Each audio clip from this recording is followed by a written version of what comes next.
and take a seat. Conversations that can't be beat.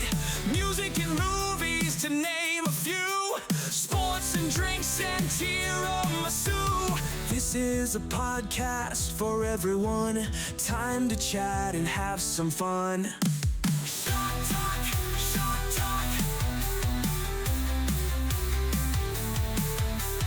Shawk Talk, Shawk Talk, Shawk Talk.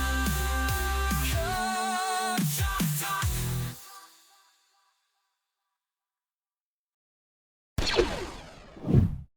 Welcome in, everybody. Happy Shawk Talk Tuesday, folks. Welcome to our latest episode of Shawk Talk. We have an amazing guest here tonight, guys. I'm going to get into that in just a moment. For any of you that are new, though, let me just kind of give you guys the rundown on what we do here and what we discuss, if you will. So you guys could hear it in the intro that we had there. We are a podcast that discusses 5 key topics here. We might be known to get a little off the rails at times on certain things, but we try to stay within those 5 categories. Those categories are the sports, gaming, music, cinema, and then food/drink. The specifics of each of those categories obviously changes from week to week.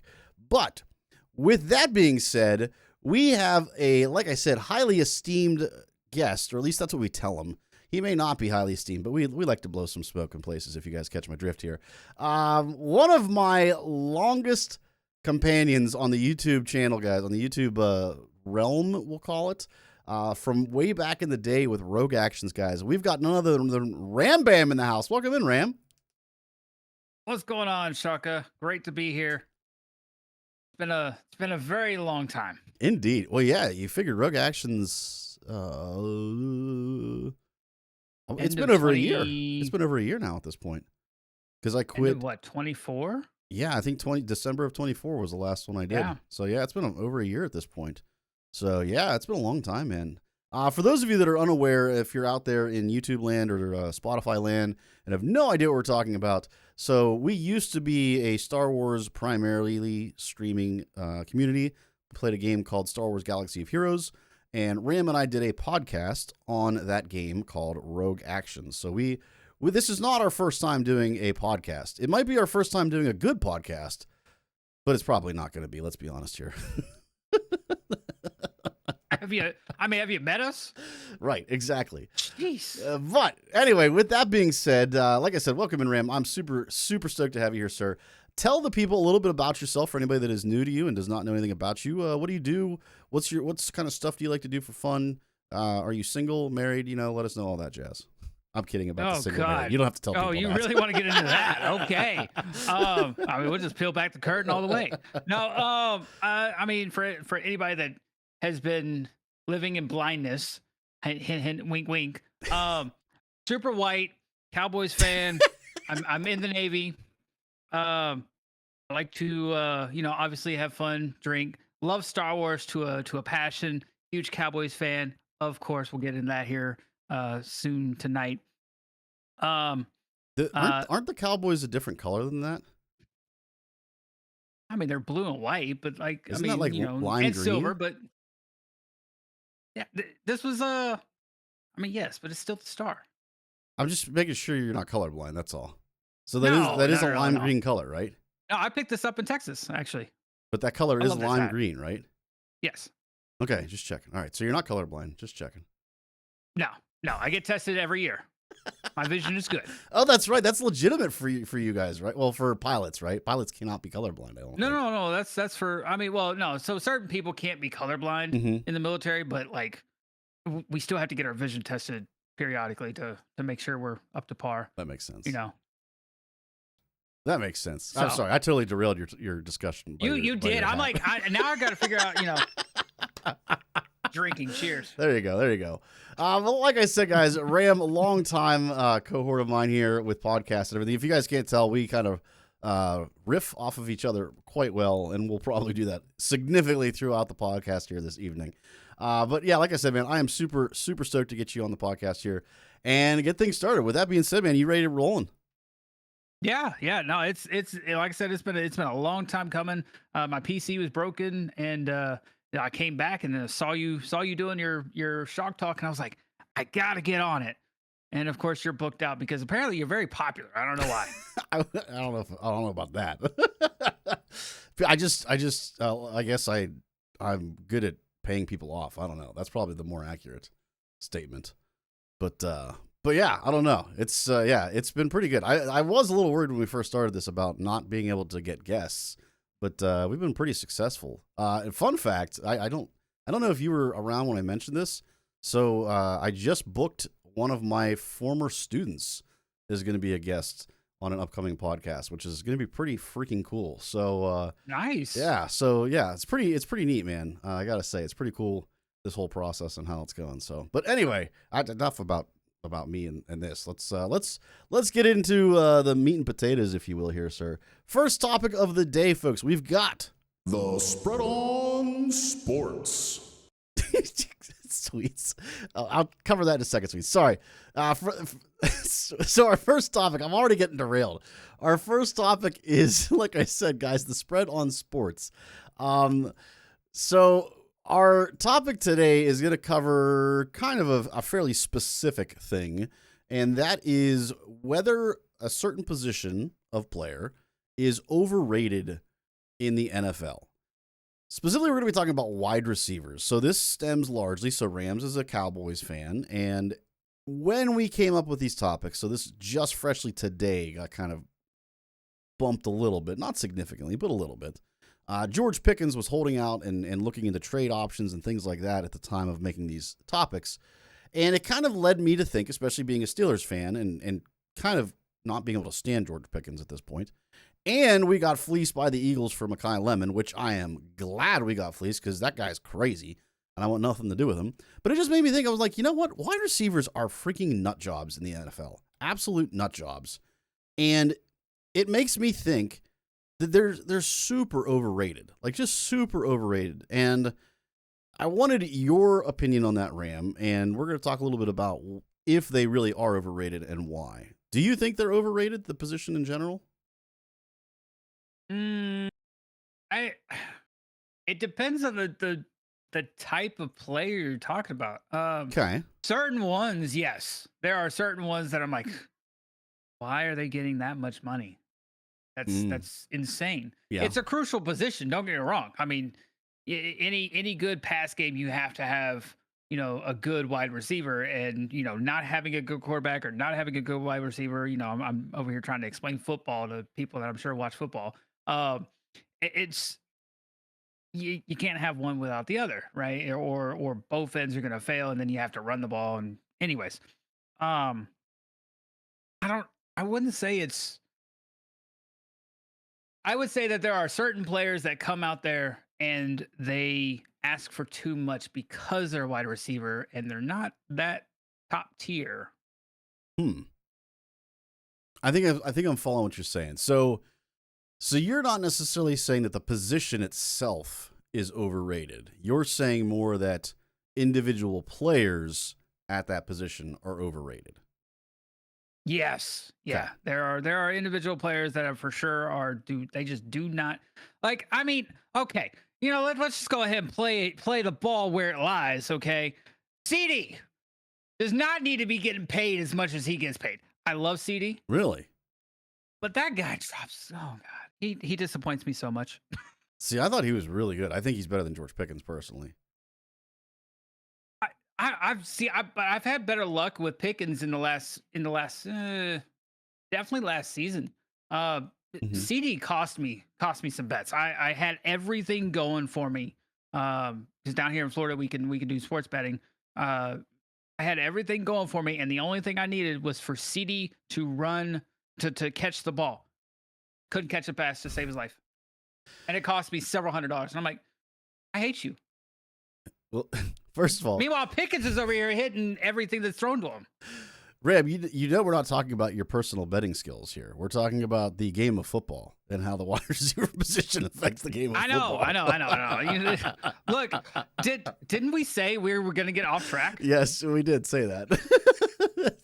It's already, guys. First topic. That's we told you. We warned you. So your betting habits aside, sir.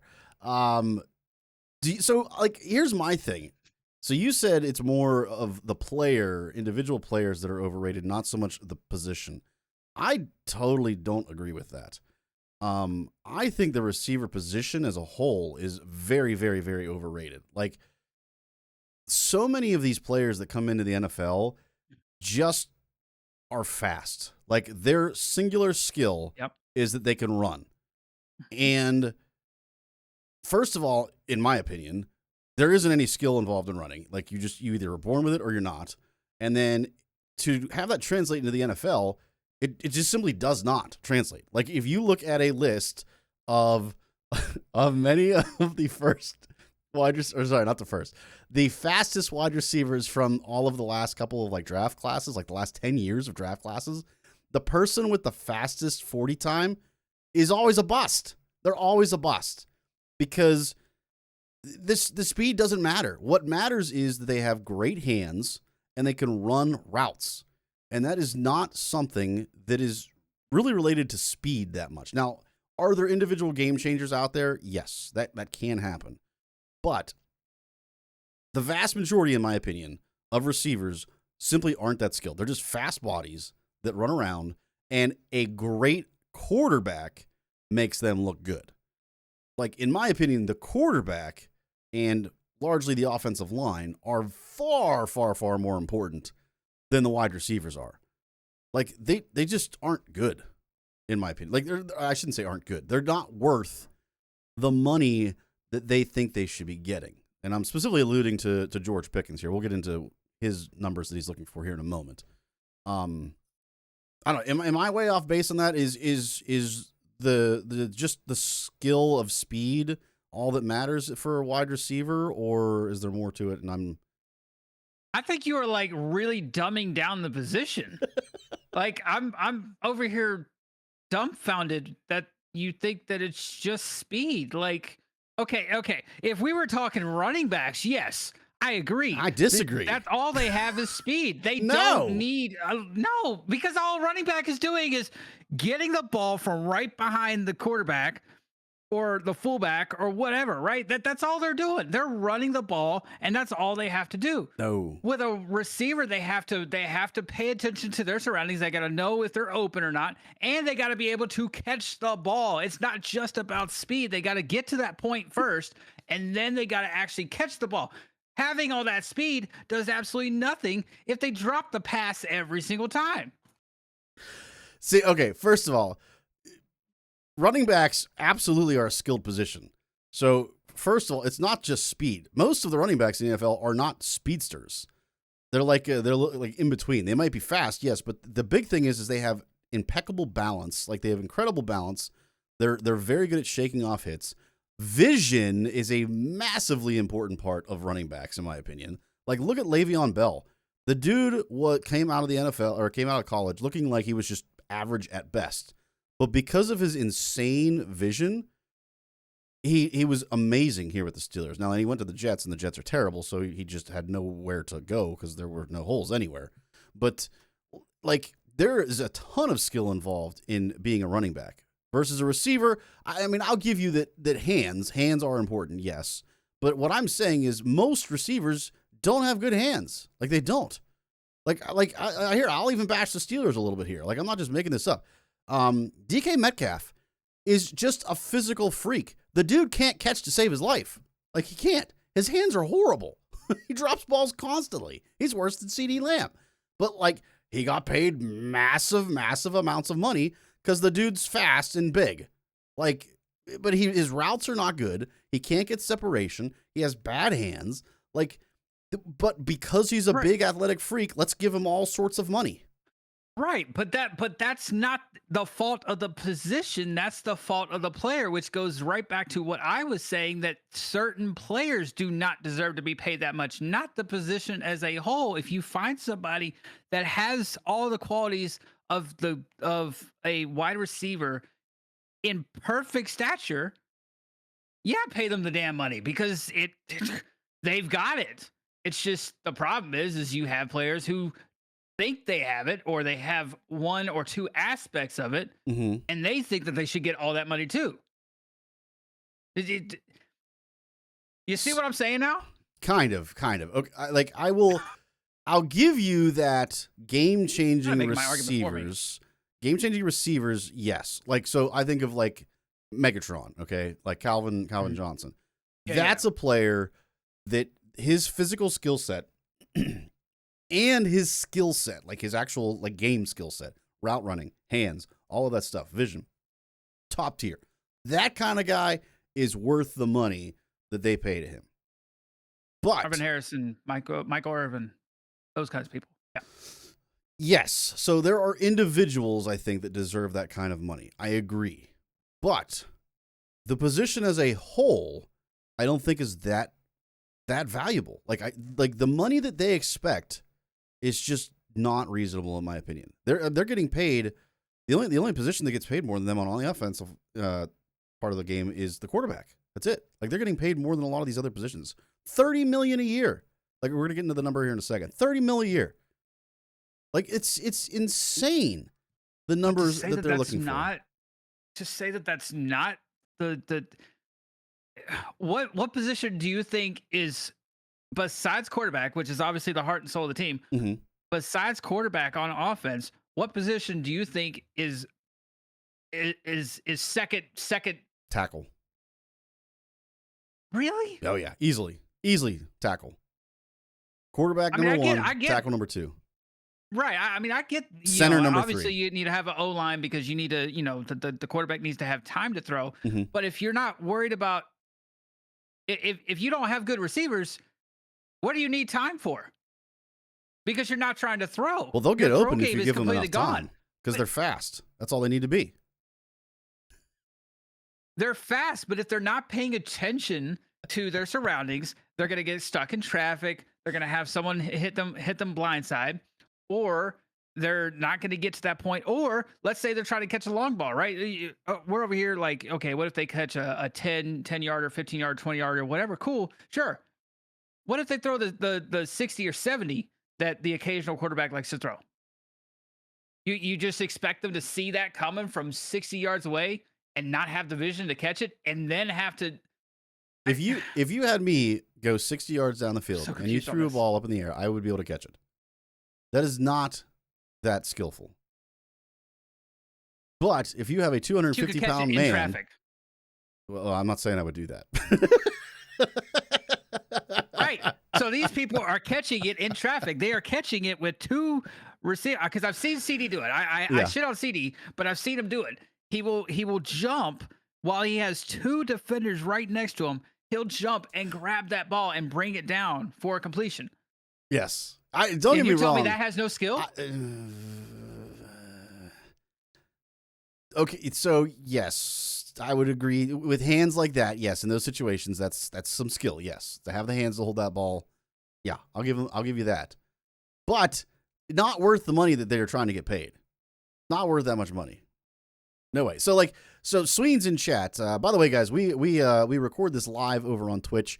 If any of you are wondering when we're talking about certain people that are not here actually on the screen, it's because our chat is actively participating in this debate as we're talking about it. Sween's raised a good point. He's a Ravens fan.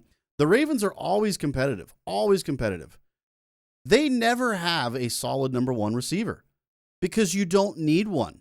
You just need a good offensive line, a great quarterback, and then players that are average the rest of the way. I would say if you don't have good receivers, then probably you need a good running back. But that's your core is your line and your quarterback. The receivers, I just don't think so. I think what we're coming back down to here is that we both agree that they're kind of important, yes, especially really, really great wide receivers. But the question is, how much are they worth? I think that's the real question that we're getting at here. With that being said, so when we do our spread on sports, guys, we do typically an over-under. Sometimes we'll do a money line. Today we've got an over-under because Ram loves over-unders. So our over-under, our over-under today You still have trauma from your GAC days. is $30.5 million per year for George Pickens. So, like I said at the beginning, we did make this topic before he signed the franchise tender, which is $27.5 million. But I put it at 30 because he wants more than 27.5. He's hoping for more than that. So, Ram, do you think George Pickens, who arguably could be one of the top 5 receivers in the NFL right now. Do you think he is worth more, over, or under $30.5 million per year? Under. I rest my case. I think he's worth under, and it's not because I just don't see any. I don't see any. It's an insane amount of money when you think about it. 30 million is an insane amount of money. Yeah. And I'm saying that with, one of the most expensive quarterbacks of the entire history with Dak Prescott. Dak Prescott, yeah. God, it still mind blows me, and I'm like, anyways. Okay, so for a lot of these teams, that's a crippling number, right? 30 million is like, oh man, how am I going to get that? It's a substantial when you number. have Jerry Jones, who has an infinite bankroll. Well, but he still has to fall within the salary cap, though. Sure, he still falls, and then he figures out ways around it. I swear he does. Because he trades someone like Micah Parsons. Do you think Micah Parsons is more important than George Pickens is? Like, would you rather have Micah Parsons or George Pickens?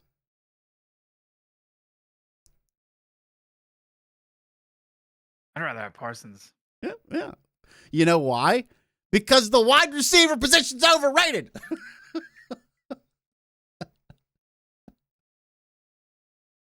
I am taking the under as well. I'm seeing what you're saying. Now you see, now we've gone full circle. Mm-hmm. You saw what I was saying, but now I'm seeing what. God damn it. Yes. So I'm taking the under as well. He is not worth $30.5 million per year. No way.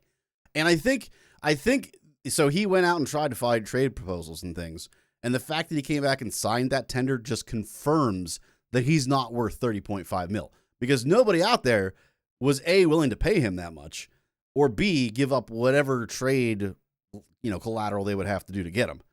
I don't think anybody will even sign him. Let's say that hypothetically he gets released next year and has a freaking stupendous year. He's still not going to make more than 30.5 in my opinion, because that number is just too high. Too high. Meanwhile, CD is getting 34 million. Yeah. That's a whole nother factor too. Like, so CD Smith is getting 42 million. Well, so you're leading me down a whole nother path now. So CD Lamb's making that kind of money. Dak Prescott's making insane amounts of money. And now George Pickens wants that kind of money. What's the other team in the NFL where 2 receivers and a quarterback are paid an enormous, exorbitant amount of money for their rosters? Do you know who? Besides the Cowboys? Yes. They're in the AFC North. Chiefs? Nope. The Bengals. Really? You know what kind of shape the Bengals are in right now? They're terrible. I wasn't going to say it. Your Cowboys are just a year behind them right now. Although, to be fair, I mean, look at where the Cowboys are. Yeah, that's what I'm saying.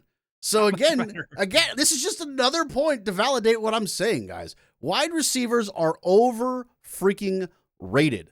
You put all that money into that position, your team will tank. We have 2 prime examples of that with George Pickens and the Dallas Cowboys, and then obviously Joe Burrow and the Cincinnati Bengals as well. Tell me I'm wrong. That's what I thought. I can't. The numbers kind of speak for themselves. That's what I thought. Guys, tell us in chat. Go ahead. See, I think this is 2 different questions. I No. think, I do. I think that wide receiver position should not be paid as much as it is. But I don't think that the wide receiver itself is overrated. I think it is still a crucial part of a team. It's just not 30 million worth. You can't have your cake and eat it too, Ram. If Yes, one of them is overrated, why could I not have my cake and eat it too? Damn it! If one of them's overrated, they're both overrated. One cannot be different than the other. They are the same thing. They are wide receivers. You lose. Good day, sir. Guys, let us know in the comments whether you are watching currently live or if you're watching after the live recording. You're on Twitch. What are your thoughts? Am I right? We just proved that I am. But if you are delusional and think that I am wrong, please tell me why in the comments. I can't wait to hear you come to your own self-realization that you're wrong and I'm right. Looking forward to it. With that being said, Wait, hold on. Where are the Steelers at? what do you mean? Where are the Steelers? What about the Steelers? We have an overpaid wide receiver in DK Metcalf. I said that already. I know. So you have an overpaid wide receiver and you have an overpaid quarterback. Well, not really. We don't have You an don't over. think you're- So You don't think he's overpaid? Aaron Rodgers? No, he was getting paid $15 million. Okay, all right. Maybe not overpaid. Maybe just washed out. He wasn't washed out either. For $15 He's million, not he that was a great. steal. And I think that's one of the reasons if he doesn't come back to play, it's because of that. He's not willing to take the money. Charlie Batch, who's a former NFL player, he's from Pittsburgh. He's talked extensively on a lot of his podcasts and things like that. Shout out Charlie Batch. If you would like to have me on your podcast sometime, feel free, contact me. Anyway, but he has said before, like when all of this first started, the conversation between Aaron Rodgers and the Steelers, he said it's about money. Like people want to think that it's about Aaron Rodgers and retirement, not retirement. It's not. It's about money. He wants more money than he's getting. That $15 million after what he did last year, he wants way more than that. He wants like $30 million per year, which is still not a crazy amount of money for a quarterback, but it is a lot of money for a very, very, very old quarterback. Do I think he's worth that? No, I don't think the Steelers will sign him for that amount. Like, and we know that for a fact because they put a tender on him, where he can only make like 17 at most at this point. Mm-hmm. So, or he signs somewhere else. But no, yeah, like the Steelers, they overpaid for the receiver in my opinion. DK Metcalf was a super reach. They will regret that in my opinion in the long run, without a doubt. I stand behind that. You take that drink, sir. All right, guys, moving on. Since I'm super right about that, I'm just upset. I know you should be because you were. I came in here with a whole argument, and I'm sitting here like, damn, I can't argue with that. No, it's because it's correct. All right, moving on to our second topic, guys. Galaxy of Gaming. I hate you. All right, we are talking about gaming. With our gaming category, guys, this is a fun one because we have a statement. So a little different than what we just talked about there, where it's a more broad category. We have a statement here, and then we have to rate this statement as either reasonable or ridiculous. This is a callback to the Rogue Action days. This is actually where this reasonable or ridiculous came from, folks. So it'll be fun, especially to hear this with Ram, because We have the sign? Yes. I got it. Don't you worry. I love the sign. It is ready to go. So our statement today, Ram, is Star Wars games aren't worth the price anymore. And you want me to just reasonable or ridiculous? Well, let me ask you this first, so you can go ahead and think on that. First of all, do you think games in general are worth the price that they are today? We're talking $70 minimum, if not a lot 70 minimum, right? Yes, just 70 for like minimum. the base game, 70 minimum, not Right. not the DLC and the crazy, Right. Like Deluxe 200 packages and yeah. Yeah. Like GTA 6 is supposed to be like $200. Right. We're not talking that, right? Okay, You cool. could Just- address that if you want to, because so I'll use Star Wars Outlaws as an example. I did not buy the base package. I bought a very premium package, and it was like $150. Yeah. So if you No, I want did to too. include that stuff in there too, that's fine. I'm fine with that. Yeah, all right. So, multi-tier. I think Mhm. as a $70 game, ultimately it's going to come down to the game itself. Yeah, But I I think tend to agree with that. as a $70 game, there's games that Star Wars games that for sure I was like 100% I can go in. The Jedi Survivor Series, 100%. I will throw down 70 Yes. easy, not even think twice about it. I agree with that. Battlefront, won't even think twice about it. Yeah. I love it. I loved it until they came out with the whole pay to win purchase mechanics or whatever they had eventually. That kind of Not for tanked it. Battlefront? Yeah. Well, no, so that tanked it, and then they Right. realized, oh shit, we fucked up. Sorry. Yes. No? Okay, cool. Damn it.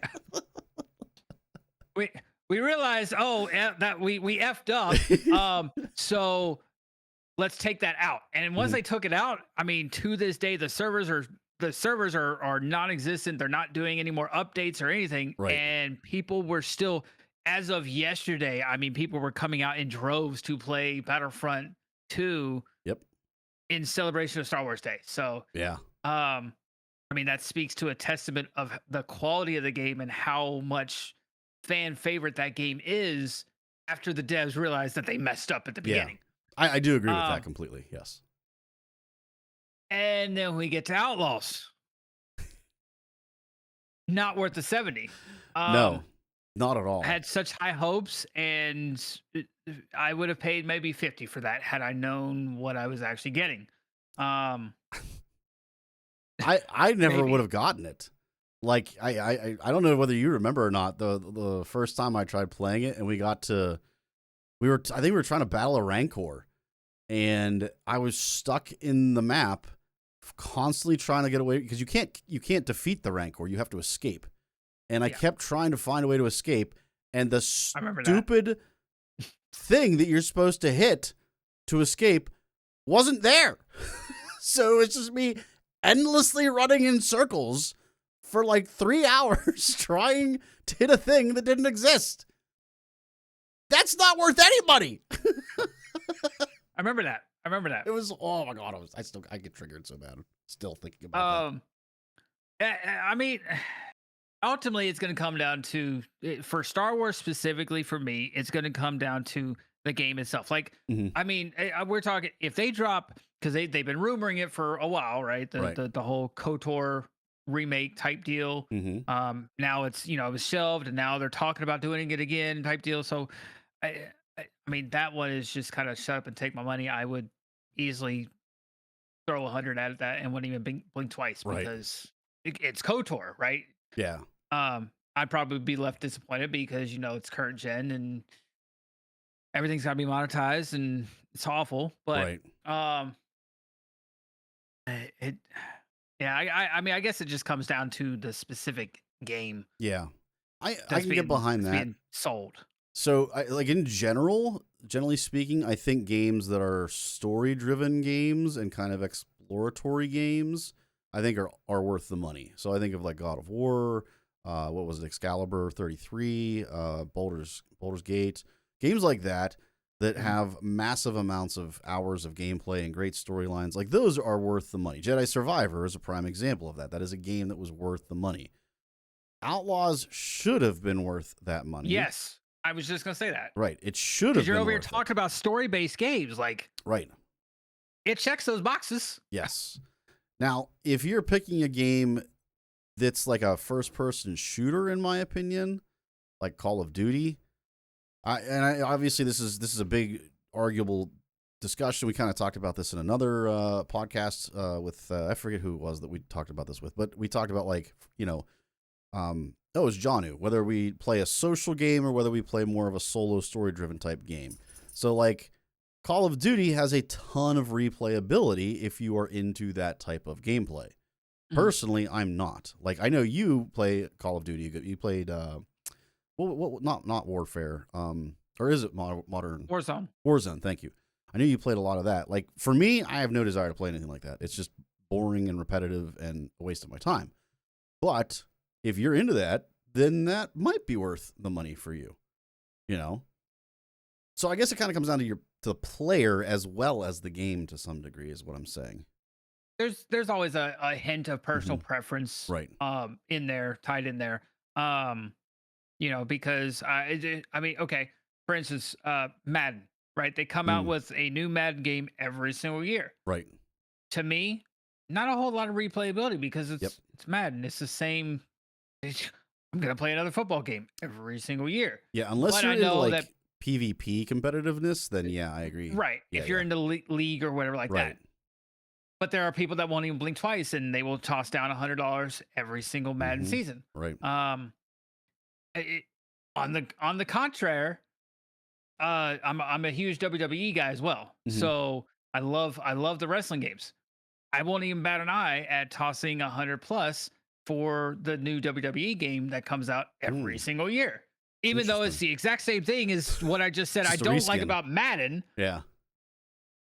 It's I get the new roster, I get the new characters. It's the same exact thing, but make it make sense. But the difference in that is I'm not really like super big on playing Madden, Mm-hmm. but I love playing WWE. Yeah. So there's a ton of replayability in there for me, maybe not for other people.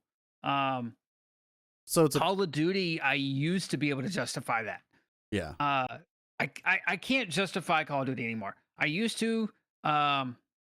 I'd be like, oh yeah, $70, $80, whatever, no big deal, because I'm gonna get a couple years replayability out of this. I'm gonna be able to grind it through Warzone, and they'll Right. drop another expansion. And then, whoever makes it, Activision, whatever, decided let's start releasing it with less than a year of it being released. Oh, wow. Yeah, so there was a period where they released Call of Duty, and then they released another brand new Call of Duty, I think like 10 or 11 months later. And I was like, That's dumb. why? Yeah. Right. And it completely overrode your progress in the other one. And it was like, that was a waste of money. Yeah. So after that, that kind of just upset me with buying those games. And so I haven't touched Call of Duty in a couple years, but It's understandable. So I think kind of what we've come down to with this discussion is that it depends on how passionate you are on that game, and then the said quality of that game probably is a good statement to make. Agree with that? oh, 100%. Cool. Yeah. I mean, I mean, kind of with anything in general, but yeah, specifically with games, there are people that they'll not even bat an eye Yeah. at certain price tags, like the new GTA, right? I Mhm. mentioned that earlier. Right. The new GTA, that it's rumored to be 150 minimum, or I think like 120 minimum, something Man. like that. It's something stupid, astronomical. Right. I won't even bat an eye. I'll do it Yeah. because it's GTA, and I've been waiting. I mean, let's just put it this way: I've gone through a marriage, and I've had a kid in the span of GTA 5 to GTA 6. Oh, wow. I've been waiting. I didn't realize a there was that long of while. a gap. Wow. That's crazy. It's like 13 years. Jeez. It's insane, and that's if it comes out this year and doesn't get delayed again. right. So, I'll easily drop that for GTA. But I wouldn't do that for a Madden or Right. a Call of Duty or maybe a new a Star Wars game that doesn't look intriguing to me, like Knights of the Old Republic or Like Jedi Survivor. Squadrons? Squadrons, perhaps? Would Oh that be one that's God! not- Oh God! Squadrons had such high hopes, and Uh-huh. it was It was a oh, disaster. it was the definition of crash and burn, Yes. pun intended. Yes. Absolutely. Oh, I remember I was so pumped because like that was right after shout out to the Hall guys. That was right after Urs had quit Mm-hmm. Star Sluggo. Wars Galaxy of Heroes, Right. and he was like, I'm gonna be a creator for this Squadrons game. He had the costume, he had the background, he had the music. It was man, I was pumped. And it tanked. Whew. Boy, did it tank! It Uh-huh. tanked hard. Real hard. Yeah. Yeah. It was I think bad. it got like 3 days playability, Probably. That was about it. maybe. Yeah. So we came kind of to an agreement that the sunshine and rainbows answer to this is it depends on the passion of the player and the quality of the game. Well, here's the thing, guys. We're not about sunshine and rainbows here. We're about spicy takes. With that being said, Ram, now it's time for the final answer, sir. Star Wars games aren't worth the price anymore. Reasonable or ridiculous? Mm. All right, so based on their most recent string, Mm-hmm. I gotta say ridiculous. I gotta. So you Wait, think they hold on. are worth the price? No. Okay, all right, reasonable. Hold on. All right, right. This is like the I was over-under trying to all figure out- over again. We have to explain how this works to Ram, guys. He gets confused. You weren't supposed to mention my past, damn it. Oh Lord. Yeah. Okay. So reasonable. They are not worth the price of admission now. Mm-hmm. just simply because they've been what are we a couple games deep now that they just haven't been good. Yeah, so Squadrons was terrible. Squadrons, Outlaws was Outlaw. terrible. Um, Swugga is getting more and more and oh more god, expensive. Like, Swuggo we haven't is even talked about that part of things. Yeah, yeah, like this. Swuggo, but Swuggo's still making the money, and people are still Yes, it is paying still the money. profitable. Yes, It's still profitable. but it's just more expensive than it ever was. oh god, Or I and, should and say, it's not necessarily more expensive. It's that you don't get the toys that you buy right away. It's so dumb. yeah. But so so you're saying reasonable, right? Star Wars games aren't worth the price anymore. You agree with that? It- just based on current trend, yes. Okay.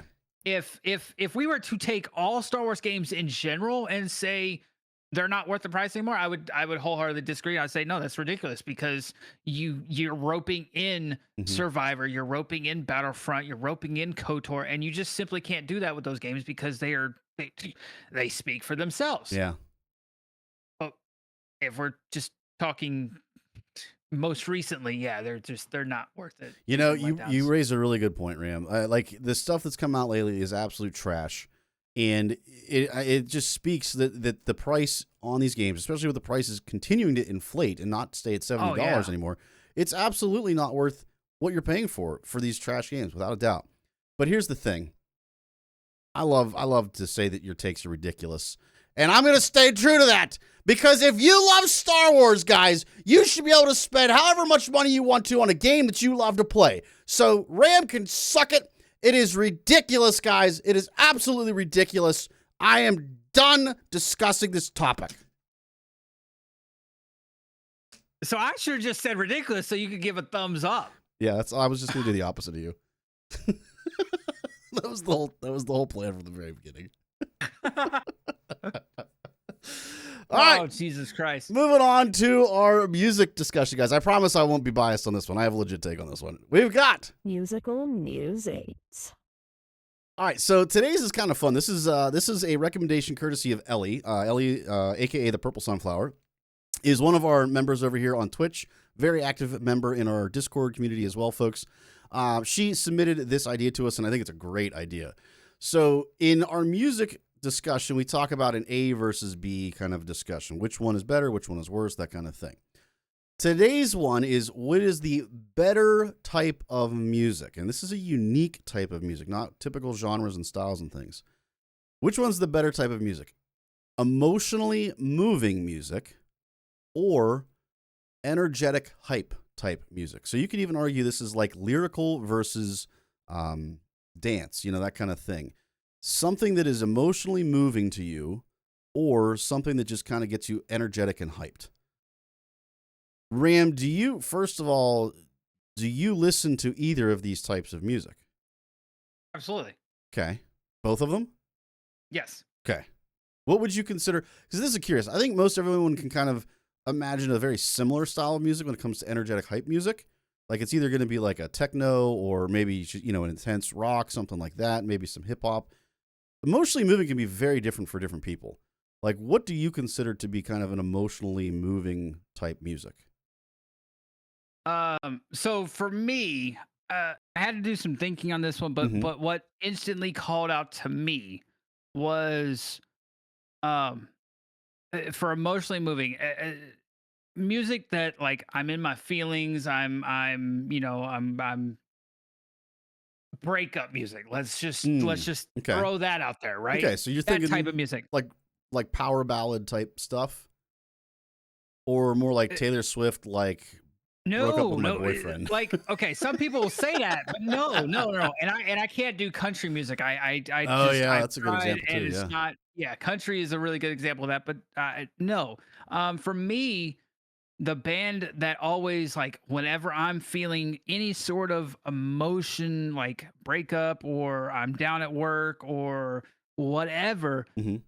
Evanescence is like my Ooh. go-to. Okay. I love and like it ties in so well emotionally to me for some reason. Right. Like so that one I basically That's a good take.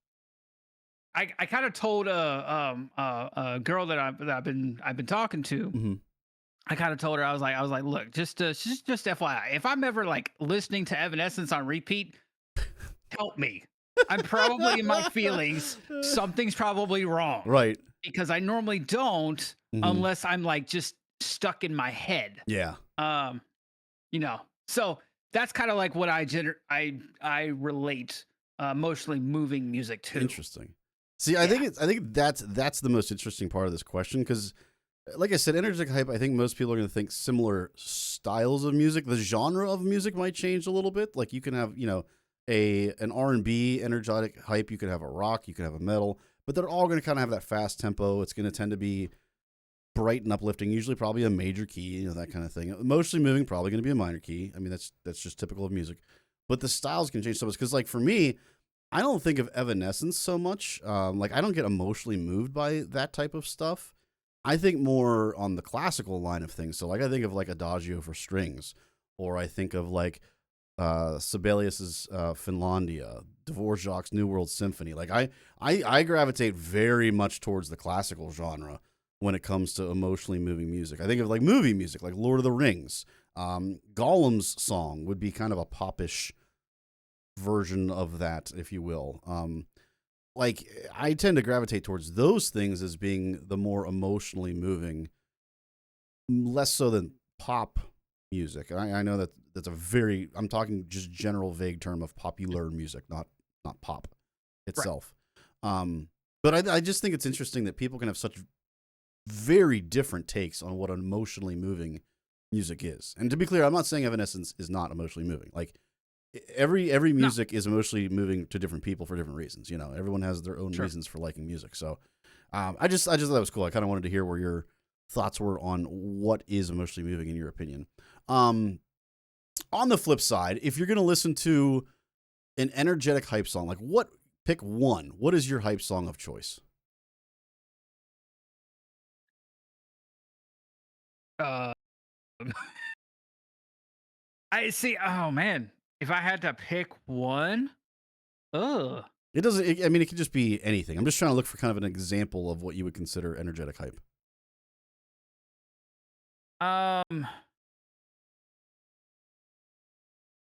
The Rocky theme song. Ooh, good one. That's a very good one.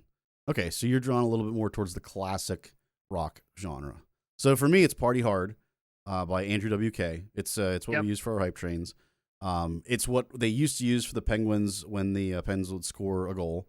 Like to me, that's what I think of like as energetic hype. But both of those are great examples of that, though. I think, in my opinion. So there you go. You guys as listeners, at least now, kind of have an idea of the genre, style of music, etc., that we're thinking of when we kind of debate these two. But for me, Mm-hmm. like that's hard to tie. It's hard for me to tie that to one specific thing because, like, okay, if I'm working out, that's a really good hype song that I'll like kind of get my blood flowing and get me in the move, especially if I'm going on a long run or something. Right. Like that'll kind of get me going, and then the rest of the music kind of carry me on.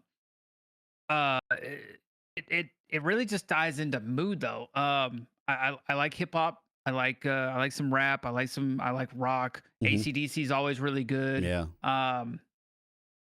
If I'm sitting in traffic, this people, it's stupid, but I love it.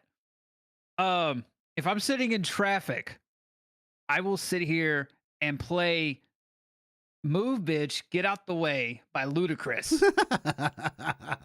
And that just like gets me like, yeah, oh yeah, funny. and I'll be dancing in my car as I'm weaving through traffic. So it's like different scenarios of how I'm feeling or what I'm trying to be, energetic. I get that. You have different moods, different situations that would dictate what you would pick. I get that. But Yeah. that's a cop out. We're not into cop outs here. You can only choose one or the other. You can only choose one or the other.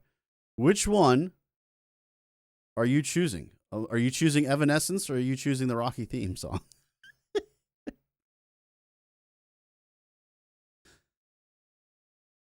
I have to choose between those specific No, examples. no, not you don't have to just choose in between general? those specifically. I was just using that as an example. Oh, No, asshole. generally speaking, emotionally moving or energetic hype.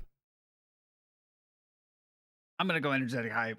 If I have to, the way I'm envisioning this is hmm I have to be stuck with one genre of music for the remainder of life. That's a good way to look at it. Yeah. If I have to be stuck with one genre type of music, one way of feeling, hmm I want to feel the energetic hype over Yes. the emotional moving. I hear you on that. For me, it's very similar. Like I would choose energetic hype mostly because I only want to be emotionally moved in certain circumstances. Like A, if I feel like being emotionally moved, or B, I'm, immersed or involved in a story that involves that kind of emotional movement. I don't want to experience that 24/7. I can handle energetic hype 24/7. I would probably still hate that eventually, but I'd rather have that over all day emotionally moving music. I think this is Yeah. such an interesting topic because I feel like so many people are gonna have very, very different takes on this, and I guarantee you, if I ask this question to like the reaction crowd that I have over on YouTube, they probably the vast majority would pick emotionally moving music, like just because they thrive on that. They thrive on experiencing the emotional high, I guess is what I'll say, of the music that they love. Yeah. Yeah, I just think so many people are so very different about this kind of thing. So, with that being said, guys, so Ram and I are on the same page. We're both picking energetic hype. Let us know in the comments, which one do you gravitate towards more? Which one would you rather listen to more often? Or I guess we could even say the better one. That's we kind of didn't answer the exact question, but I think we're close enough that it makes sense. Let us know in the comments, guys. Appreciate it if you would. All right, moving on to our fourth topic, guys. Scintillating cinema. So this is kind of a fun one. So for anybody that's not aware, so Ram is a big Star Wars person, so we kind of went a little more Star Wars themed with this than we might normally. We've got two specifically Star Wars kind of related questions here. We're going to be talking about movie premiere events. This does not necessarily have to be like a gala, like a gala. I forget how to say that event where it's just like actors and actresses from Hollywood, and it's a premiere exclusive is the word I should use event. I'm talking about any kind of movie premiere where anybody can go see it. So specifically, I'm thinking of the new Mando and Grogu movie that's coming out here at the end of May. And with most Star Wars movies, you will have a lot of people that go to the very first screening, the first premiere on typically like Thursday night, and it premieres like at 12 a.m. Friday morning kind of thing.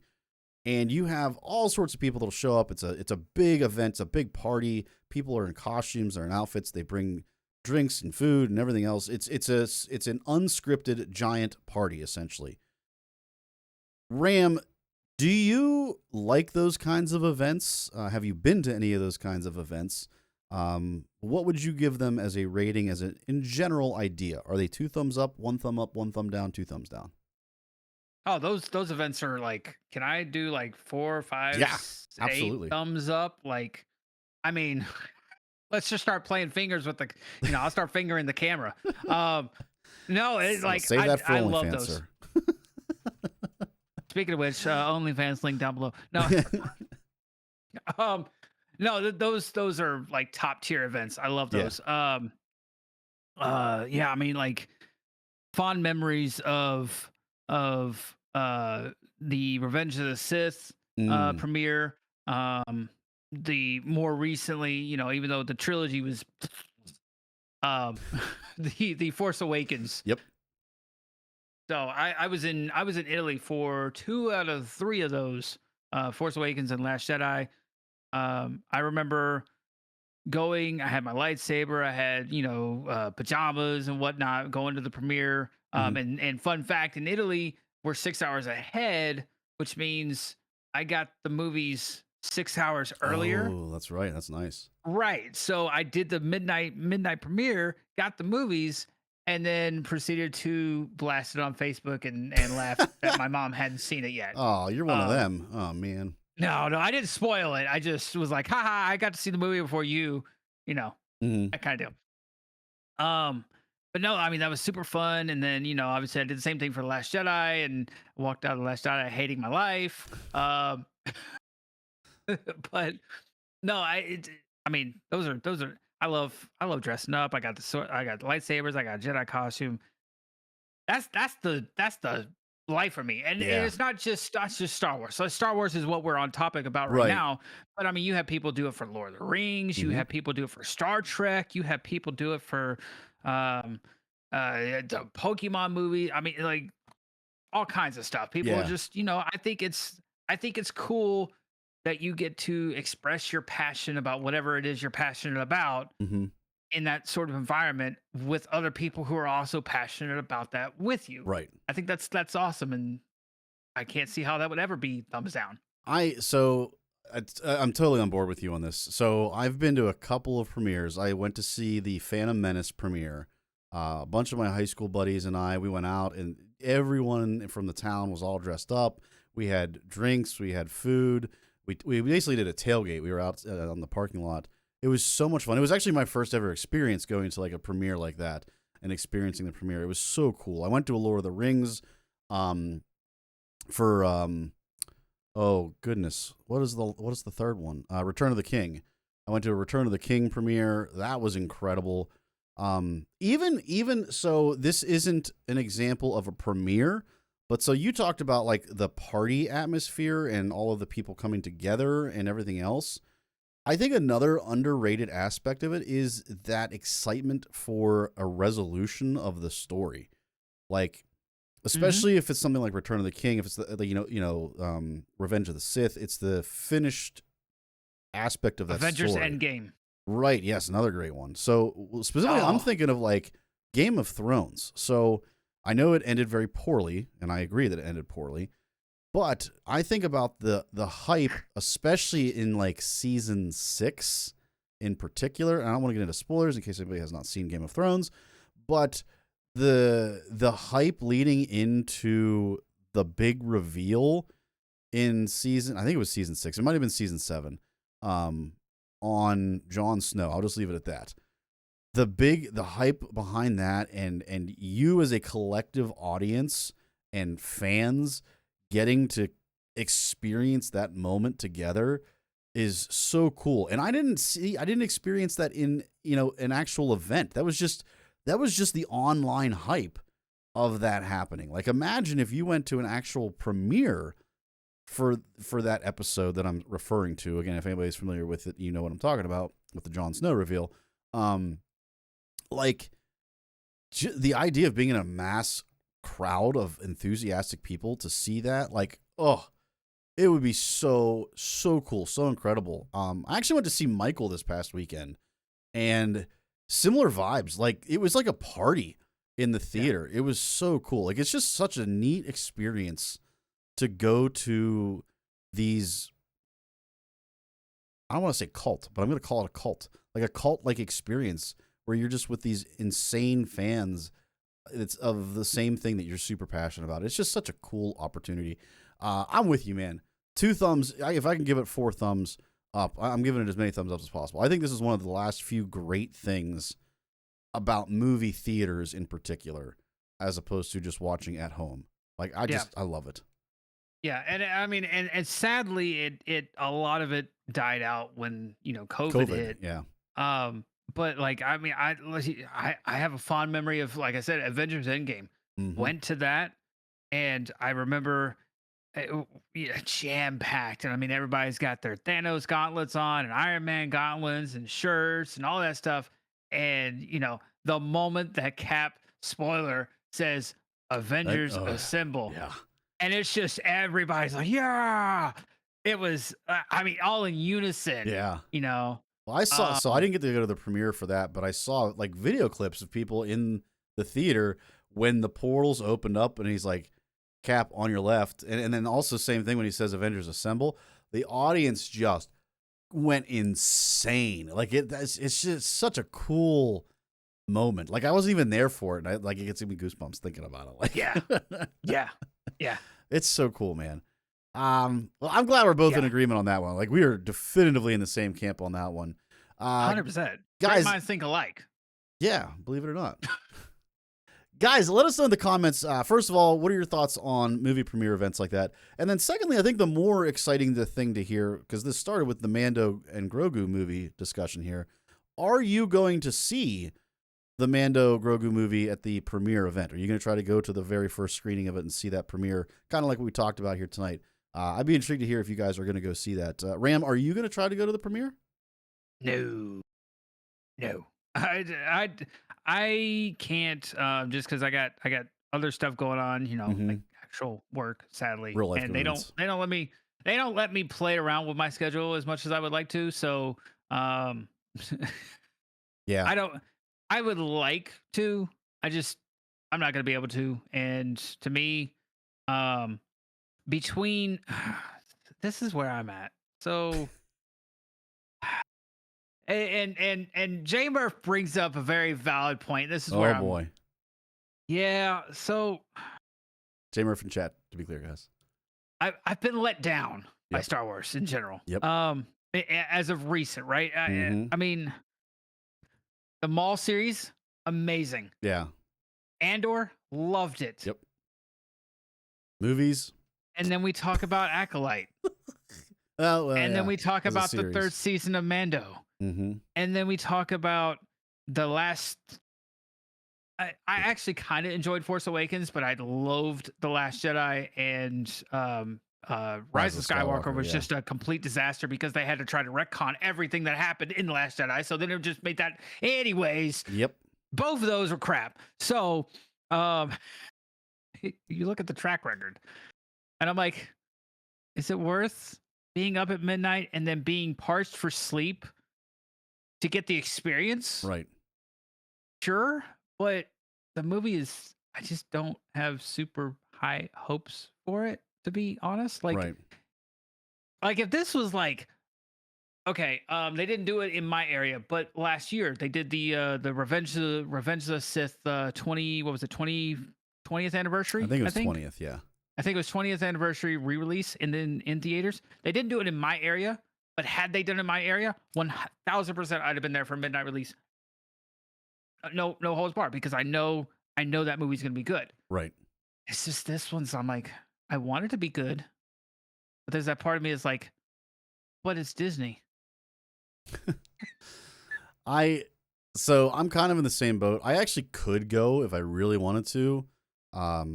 Yeah, I would have to go to the midnight showing of it. The next day I technically have a clerical day where I'm allowed to work from home, so like I could do it, but I'm probably not going to, for a similar thought process that you had. Like, I don't feel like this movie is going to be like Phantom Menace or Revenge of the Sith. Like, it doesn't have the hype behind it to have the same type of atmosphere and crowd that some of those movies did. So for me, it's not quite worth it. Like I didn't go see the Lord of the Rings Fellowship of the Ring. I didn't go see the Two Towers. But for Return of the King, yeah, the hype was through the roof on it. So I wanted to go and experience, that. And I don't think it's going to be there. So It's kind of like the same aspect with the it's just weird take here. The Marvel movies, okay? mhm. I was 1000% on board. I'll still go see the Spider-Man movies, but up until Endgame, I was seeing those in theater. It was, with the exception of Thor: The Dark World, it wasn't any misses. Like, I mean, those were They were all good. just hitter after hitter after hitter after hitter. Yep. And then you look at what you've had now, and Yeah. you're like, I don't know if I could just wait till it's not in theaters and watch it at home and get my popcorn and bathroom break whenever I want and put it on pause. Why do I need to pay theater prices Not have for kids something kick your that's chair. right? Why do I need to do that for what? Like the new Avengers movie that's getting getting ready to come out. Do I think it's gonna be a great movie? Sure, because of the previous cast that's Right. part of it. They brought back. I agree. but That I look at what we've would had consider to- going to a premiere for that. But look at what we've had to endure to get up to that point. Mm-hmm. Like, oof. Yeah. They've had some missteps. Yeah. some pretty awful missteps Yeah. to get to that point, and it almost feels like, to me, just me personally, it feels like this is a last ditch Hail Mary. Hey, the Marvel Cinematic Universe is dying. Let's bring back the cast that made it what it was. Yeah. Yeah, I'm intrigued, guys. I did hear a rumor that the Mando and Grogu was supposed to be a fourth season, and they felt like they would get better return on investment if they made it a movie. So they converted it to a movie, which is a red flag for me. But let us know in the comments, folks. Are you guys going to go see the premiere? Do you have the same reservations that Ram and I do? I would be intrigued, like I said, to hear your thoughts on the matter. With that being said, guys, we're going to move into our fifth and final topic, probably my favorite of all of them. We've got Tiramisu taproom. This is a much more lighthearted topic compared to the other four, folks, although certainly not any less controversial, I'll say that. So we do a tier ranking of various foods and or drinks. For today, we are going to be keeping this food themed, and specifically we're going to be talking about Taco Bell entrees. And I label it as entrees because I don't know what other word to use for it, but it's basically like main Taco Bell foods that you would eat. Entree, not like nachos and stuff like that, to be clear, guys. So we have 5 categories in our tier ranking. For those of you that are unfamiliar with tier rankings, the way they work is S tier is the absolute top. A tier is very, very good. B is good. Canada, as we call it here, or C, is just okay. It's like Canada, it's just okay. And then we have D tier, which is absolutely terrible and nobody wants to be there. So most of you are probably familiar with tier rankings and how those work. If you're not, you now have the rundown. What we do here, though, is we add a little bit of spice to that typical system here. And what we do is we have 5 items in our tier ranking, and you can only put 1 item in any given tier. So that means you have to use all of the tiers, and you have to have something in maybe tiers that you don't want it to be in. It adds a little bit of spice to this. So with that being said, our items off of our Taco Bell entree menu are Doritos Tacos, Cheesy Gordita Crunch, Crunchwrap Supreme, Mexican Pizza, and a quesadilla. Now, Ram, there's a little bit of flexibility with this. So, for instance, the Doritos Taco, if you prefer the ranch version, you can talk about the ranch version. If you prefer the OG Dorito, you can use the OG Dorito. There's a little flexibility in the version that you like best here. But obviously, we're talking about the core aspect of that particular food item. So, like, for instance, quesadilla, chicken, steak, whatever your preferred version is, that's fine. So, let's go ahead and start things off with the very first one, which is Doritos Tacos. Are you a ranch man or are you a cheesy man? Cool Ranch, all the way. Really? Oh, interesting. When it comes to tacos, I do not pick that. Those. Yeah. You take tacos, of which I already love, and you take Cool Ranch, of which I already love, Mm-hmm. and then you combine the two. What's not to love? It's like a dream made in heaven. I love it. I don't blame you on that. I'm a cheese guy. I prefer the OG cheese over ranch personally. What are your thoughts on Doritos Tacos? Do you like them? Do you not like them? And then where would you put them? Well, obviously, I kind of spoiled it. I love them. Yeah. They are amazeballs out of this list. They're not. Nothing on this list is my go-to at Taco Bell. I'll say that. I'll say that. Okay. There's a couple that are like, okay, I love these, but on just any given day, I'm craving Taco Bell. It's not my first thing that I look at getting. But out of this list, this is by far my absolute favorite. So there's no question in my mind. It's S tier for me. Really? Oh, wow. Yeah. I'll go ahead and knocked off the easy one right off the rip. Wow. Yeah. We like it spicy, don't we? Wait, it's gonna get spicy. You're not gonna be happy. You are not gonna be happy, sir. So wow. I'll say You didn't this. think that's where I was gonna go with that, did you? No, I did not. Not at all. I'll say this. So, first complaint I have for Doritos Tacos. is that they always fall apart. Like they're too stinking squishy because of the Dorito aspect of the shell.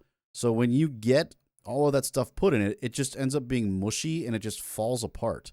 Versus if you have an actual hard shell taco, that does not get soft and mushy and fall apart. So straight off the bat, I would rather have just a regular hard shell taco than I would a Doritos taco.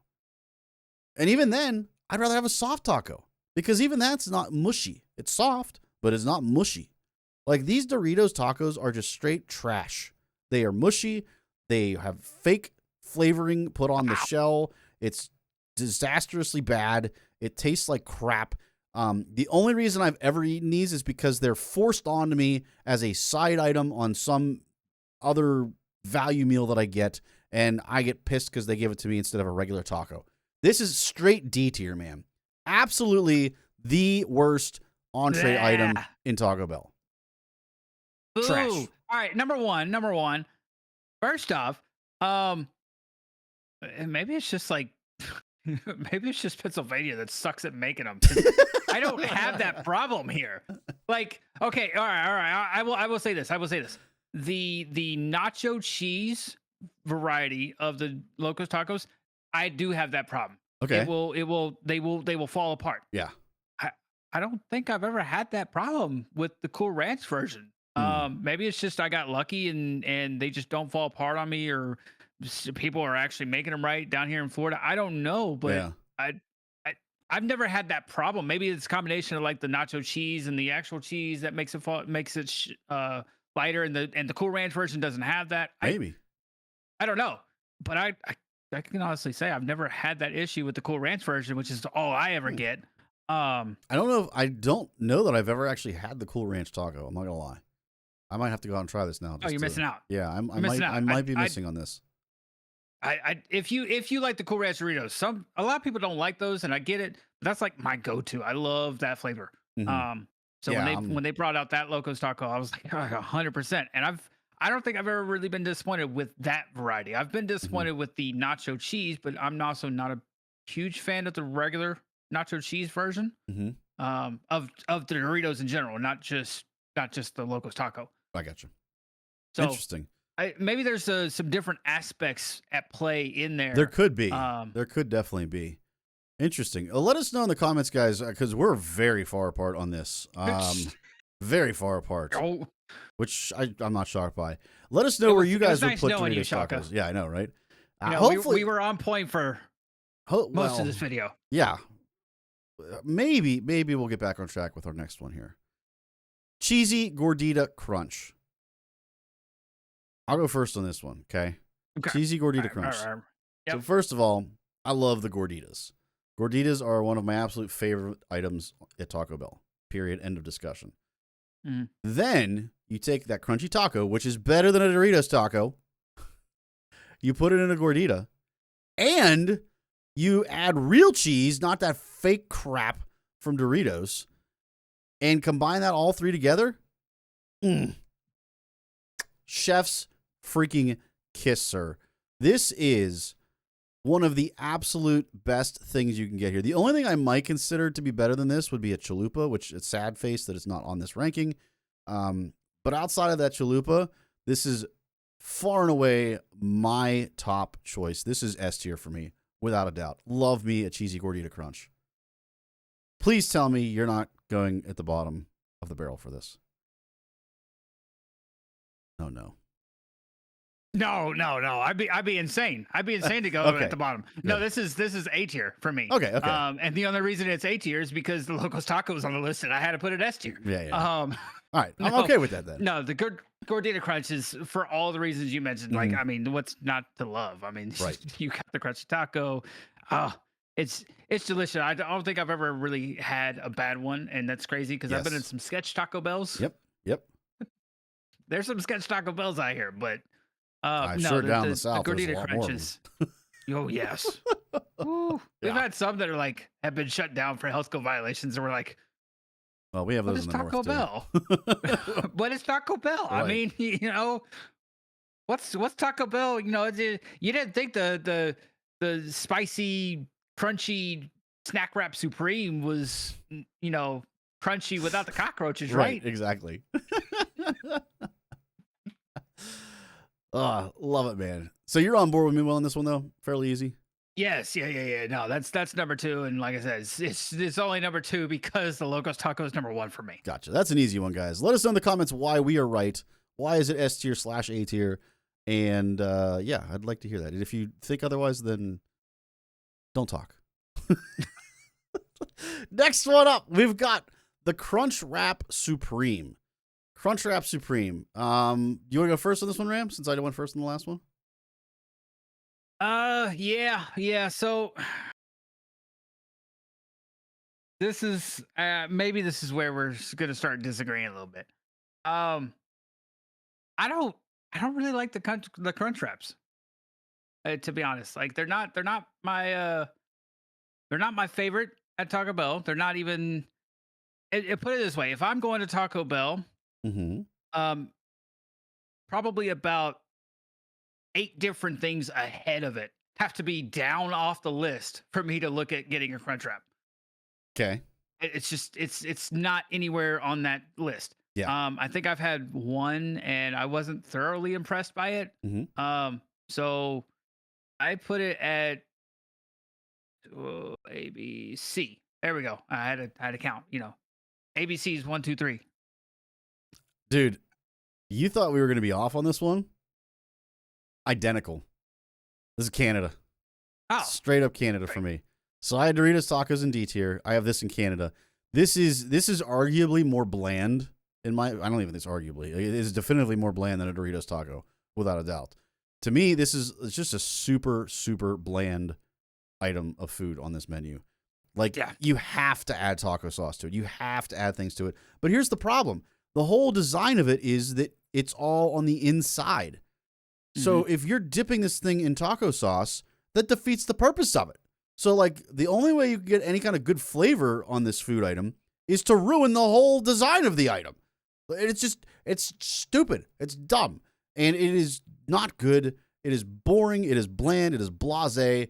Makes no sense. No sense. I have no other B words to use with this. So, but yeah, for me, it's Canada. It's not bad. Like, it's not a place I wouldn't necessarily not want to go. Like I don't feel like I would die if I had a crunch wrap. It's like I wouldn't die if I go to Canada.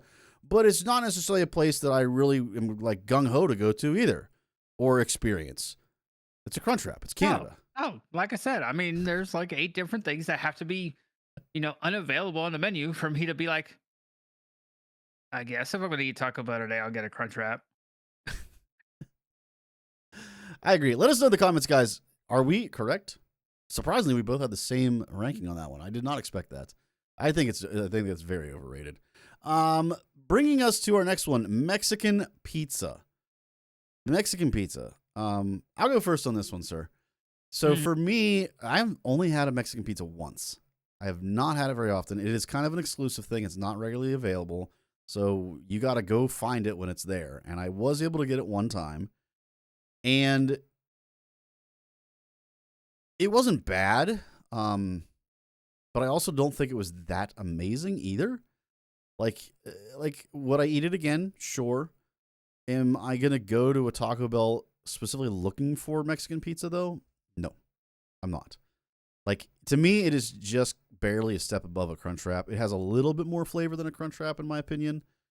So I would put it over the crunch wrap, but I still think it's pretty bland overall, in all honesty. So I'm going B tier for Mexican pizza. What are your thoughts? Let me just preface this by saying I lived in Italy for 4 years. I know what real pizza is like. Oh, okay. I was like, how are you getting Mexican from Italy? I was very confused. I know what real pizza is like. And I love Papa John's. I love Domino's too, but I love Papa John's. Those are all like actual pizza. I don't go to Taco Bell looking for Mexican pizza. Yeah. So, I think I'm in the same boat as you. I've had it once, and it was like, I could have done without it. I would have rather gotten something else, but I wanted to try it. Right. Yeah, it's only because C is already taken. It's in D tier for me because Okay. it's just like Okay. it's not bad. Like I want to preface that by saying it's not awful. Yeah. So it's not deserving of the D tier because it's awful. Right. It's just I already put the Crunchwrap in the C tier, and so because we can't double dip, Yep. it's going in the D tier because it just has to. Yeah. I'm glad you did that, because if you had not done that, then that would have meant the quesadilla was going somewhere that I would have been very upset about. So I'm glad you made that decision. Ray Rock in chat brings up a really good point. Like, and you kind of alluded to it as well. If I'm getting Mexican pizza, I want legit pizza that is done in a Mexican style. I don't want tacos that have been attempted to turn into pizza. Like, right. It's not pizza. It's not. I get good. Mexican toppings, like Mexican cheese and Mexican sauce, and I can get toppings and put it on top of the pizza. Yep. And make it a legit pizza Mexican style. Right. Taco pizza is what we grew up calling it. Yeah, I don't understand that. We call it a fiestada pizza in school now. We can't say the Taco Bell Mexican pizza just reminds me of something like the lunch lady at the school cafeteria tries to make, and it's like, okay, but I don't have anything else to buy, so I guess I'll buy that because I have to eat. Right. But Yep. Ew. Yeah, I'm with you. If I didn't have such a disdain for the Doritos tacos, I probably would have put it in D tier, but I do think the Crunchwrap is worse though. I still think Mexican pizza has a little more flavor than Crunchwrap. So I'm staying with B here, with B, not beer. B for me. With that beer. ranking. It's good enough for me. That too. That works as well. Let us know in the comments, guys. Where are you putting Mexican pizza? I know there's a strong contingent of people that worship Mexican pizza from Taco Bell. People love that stuff. Like, so I'm intrigued to hear from all of you hardcore Mexican pizza fans out there from Taco Bell. Why are we wrong? Because we're both pretty much equally agreeing that it's really not that great. Which brings us to our final one. Right? Contingent. We have somebody in chat named Contingent, FYI, everybody. Quesadilla. First of all, Ram, chicken or steak? Or just cheese? What's your preferred quesadilla? Chicken. From Taco Bell, I agree. If I'm getting it from like a legit Mexican restaurant, I'll get steak. I prefer the steak. But from Taco Bell, chicken all day, every day. Totally agree with you on that one. I don't trust Taco Bell steak. I agree with you as well. That's why we prefaced it by saying Taco Bell. Right. Yes. Quesadilla. I don't know why I whispered that, but I felt like I needed to whisper it for some reason. No judgment here. Right. Where are you putting quesadilla at, sir? Chicken quesadilla specifically, I guess, in this instance. Well, I mean, the only other option I have is B, so it has to go in B. Yeah. Because it's a quesadilla. Mm-hmm. It's not as good as the Gordita Crunch. To me, it's not as good as the Locos Taco. Right. And it's definitely over the Crunchwrap. And like I said, I had to put Mexican pizza below that, but right. It's definitely over the Crunchwrap. I will get a quesadilla head over heels every day over a Crunchwrap. So to me, that was just a no-brainer. It had to go in the B tier, because it's a quesadilla. What's not to love about a chicken quesadilla? Right. That's kind of. I mean, like, that's kind of my thing. Like, I just love quesadillas. Like, if I go to a Mexican restaurant, 9 times out of 10, I'm getting a quesadilla just because I love them. The only exception might be if I get like a chimichanga, or occasionally I'll get some enchiladas because that sauce is so freaking good on enchiladas. But outside of that, like, I almost always get like a fajita quesadilla. I just absolutely love fajita quesadillas. And Taco Bell, I know it's not a fajita quesadilla, but it's still a pretty good quesadilla. Like, their quesadillas are not bad. They are pretty solid. I'm going A tier. For me, this is easily A tier. It is almost always what I get from Taco Bell. I'm not going to lie. When I go, which is pretty rare anymore, it's almost always what I get, though. I love it. Actually, you kind of made this list easy for me. If you wanted to make it a little bit more complicated for me personally, Yeah. you should have included some sort of burrito, and not just Taco Bell, but like Yeah, for specifically Taco Bell, yes, burritos. That's usually like two of my go-to favorites at Taco Bell is some Really? sort of burrito, whether like the 5-layer. I would destroy a 5-layer. Oh, I love those. But like in generic, when I go to a Mexican restaurant, why mess with something that's not broken? I'm almost never disappointed when I go to a Mexican restaurant and I get a burrito. Yeah. So I almost always get a burrito because it's never let me down, Yeah. and I just love them. Whether it's a fajita burrito or a chicken burrito, beef, it doesn't matter. I'll Right. get any sort of burrito because it's a burrito. So you not having burritos on this list actually made it pretty easy for me. I was like, oh well, this is this. So I was And gonna you put a burrito on ask there. you what your number one is. I'm assuming it's burrito then. Yeah, if you Yeah. had a burrito on here, Mhm. everything would have moved down. Gotcha. So Locos Taco would not have been number one. fun fact, I don't ever eat burritos outside of Chipotle. Chipotle is the only place where I get burritos ever. Ooh, Um, Chipotle's good. Yeah.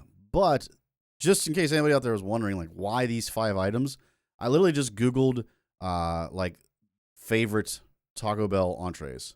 And these were the top 5 that came up via that Google search. So that's why there was no burrito. Burrito was listed as like a, what's the term I'm looking for? Honorable mention kind of thing. But I just decided to go with the top 5 that I came up in that Google search. So Right. So there's the reasoning, folks, in case any of you were mad. And I'm sure you're all going to be mad. This is the way all of our tier rankings work. Everyone's like, well, why isn't this here? Why isn't that here? I could only put 5 items on, guys. Settle down. Let us know, folks. Do you agree with us on where we ranked all these? And then I guess more importantly, is there anything that we missed that you think absolutely deserved to be on this tier ranking, specifically, obviously, an S tier, like Ram said with burrito? What items did we miss that should absolutely be on this? I'd love to hear from you guys. That would be amazing. Don't sleep on a normal taco either. Yeah, I'm not against that. Tacos are solid, man. I mean, it's just it's there's something to be said about the simplicity of the taco, right? Do you get You just got the shell with the ground beef and the lettuce and the cheese and the sauce, and it's hard to mess it up. Okay, so I was gonna say, And- do you get basic taco or taco supreme? No, basic. Okay. See, I prefer the taco supreme. I do prefer that. Taco Supreme's not bad, but I'm not much of a tomato guy. Surprisingly, it's weird. Okay. That's why I kind of don't get the Supremes. I get just that. because I don't really like the tomatoes. I don't love the sour cream, to be honest with you, but I do like the tomatoes. See, the sour cream doesn't bother me, Mhm. but then again, that's also why I like the 5-layer because it's got the sour cream. So See, that's why I'm not a Yeah, big see? burrito man, because a lot of times they put the sour cream in there, and I want nothing to do with it. yeah, see, and okay. I don't mind the sour cream. There you go. That Yeah. makes sense. Then. Weird. Guys, let us know what your thoughts are in the comments. I'd appreciate that, folks, whether you're here live on Twitch. By the way, I should mention that we are on Twitch streaming. I said that earlier. Twitch is Shaka08. Forgot to mention that for anybody that is not familiar with that. Head over to Twitch, guys, if you'd like to participate in the live recording of this. Ram, I'd just personally like to say, first of all, thank you so much for being on, sir. It has been a ton of fun reminiscing on days of old and talking about some new stuff too at the same time, man. Hopefully you've had a good time here, sir. Oh, it's always a good time, listening to your ramblings and your awful tier rankings and hot takes and the fact that you just wanted to disagree with me, Yeah. No. No, always a good time. it's always a pleasure, dude. I thoroughly miss this. I mean, there's a reason we did Rogue Actions for over Right. a year. Was this we vibe well, We we mesh vibe. well, even though I haven't been present for the past year or so. Mhm. It's just kind of like It's like riding a bike. like it's right. It's just I haven't done this in a while, and I just picked it up and we vibed. Indeed, This sir. is fun. This is great. It's not just a vibe, guys, but the vibe. For anybody that's a common person here, that's a phrase we use for Kenny. Shout out to Kenny. Guys, hopefully you guys enjoyed today's video. If you did, obviously, I'd appreciate the like over on YouTube. More importantly, though, folks, make sure you guys are subscribing, whether that is on YouTube or if it's over on Spotify or whatever your preferred streaming platform is. Make sure you guys push that subscribe button, folks. I know we're getting way more views than we are actual subscribers, so I'd really appreciate your support and subscribing to the channel so you don't miss any of our content that we've got coming out into the future. Ram, any final words before we run the outro, sir? Oh God, I forgot about the final. Well, you know what? It is Cinco de Mayo. Oh, that's right. And But we Revenge don't of, celebrate that here. I know, right? With the Taco Bell entrees, we don't celebrate that here. Instead, we celebrate Revenge of the 5th. I don't know where I was going with that. I was like, was that the end? I wasn't sure if that was the end or not at first. I never do. You caught me off guard with this one, all right? You know how long it's been since I've done this? I always end it that way. I always toss it to Ram. I do it to all of the guests actually, and they're always like, huh? So it's fun. Guys, you heard it here. Happy Cinco de Mayo and happy Revenge of the 5th, folks. Unless you're in Australia, then happy Wednesday. That's super boring, guys. Thank God I'm not in Australia, right, Ram? Happy Foster's Day.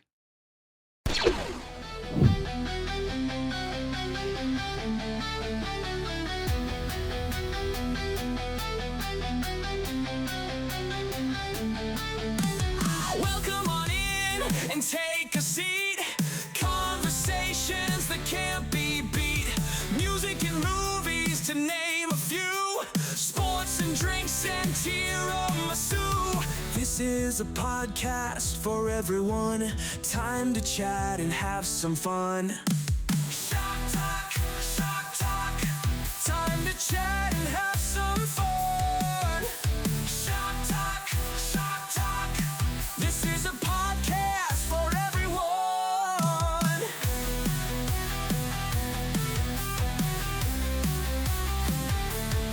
Shawk Talk. Shawk Talk. Shawk Talk. Shawk Talk.